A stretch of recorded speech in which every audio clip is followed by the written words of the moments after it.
En tout cas, moi, ça fait grave plaisir. Maître, on a des questions, on aimerait bien vous poser. Non seulement nous, mais tu vois, les internautes qui sont là en train de nous suivre, ils ont des questions. Ils aimeraient un peu connaître, savoir un peu de réponses sur ces questions-là, maître.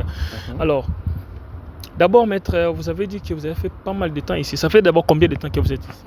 Oh, ça fait 4 ans, 4 à 5 ans. 4 ans, 5 ans. Ah On peut ouais. nous avancer si ça Oui, vous oui, dérange. oui. 4 ans, 5 ans, c'est quand même beaucoup, hein? Moi, pas mal pour avoir beaucoup d'expérience. Ça, c'est vrai, vous avez beaucoup d'expérience. Maître, ici, nous sommes des étudiants. Et la plupart des choses qui bloquent les étudiants ici, c'est lié aux documents, c'est-à-dire le permis d'étudiant ou bien le permis de résidence. En tant que, par rapport à l'expérience que vous avez passée ici, comment faire d'abord quand quelqu'un se retrouve dans ce genre de situation où voilà, il ne peut pas avoir des documents, vous voyez, comment faire pour pouvoir détourner de cette situation-là? Il y a toujours des entités, des personnes qui peuvent aider à se détourner de ce genre de situation. Ce genre de situation, c'est généralement causé par des retards de frais, des retards de paiement, ou soit des problèmes financiers, des problèmes familiaux. Un problème lié à l'immigration dans ce pays, c'est à peu près comme un crime. Pas comme un crime, mais c'est un crime.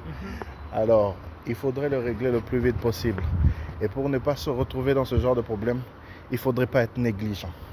Quand vous commencez votre procédure, rassurez-vous que ça atteigne 100% directement.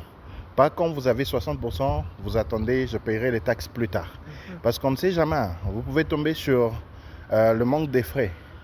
Et quand vous payez les taxes et que le semestre passe, vous payez les taxes après, le nouveau semestre, l'université doit renvoyer encore des données par rapport à ses étudiants. Si quelqu'un se retrouve dans une situation où il est dans, c'est-à-dire 40% ou bien 80% et que ça ne matche plus à 100%, que faut-il faire?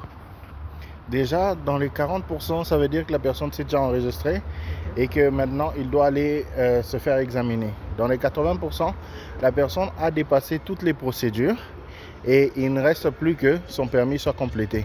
Pour ça, c'est au niveau de l'immigration et généralement l'université aussi. Ouais, on peut avancer. Généralement l'université aussi. Mais des fois l'université bloque les gens parce que vous devez payer les frais académiques.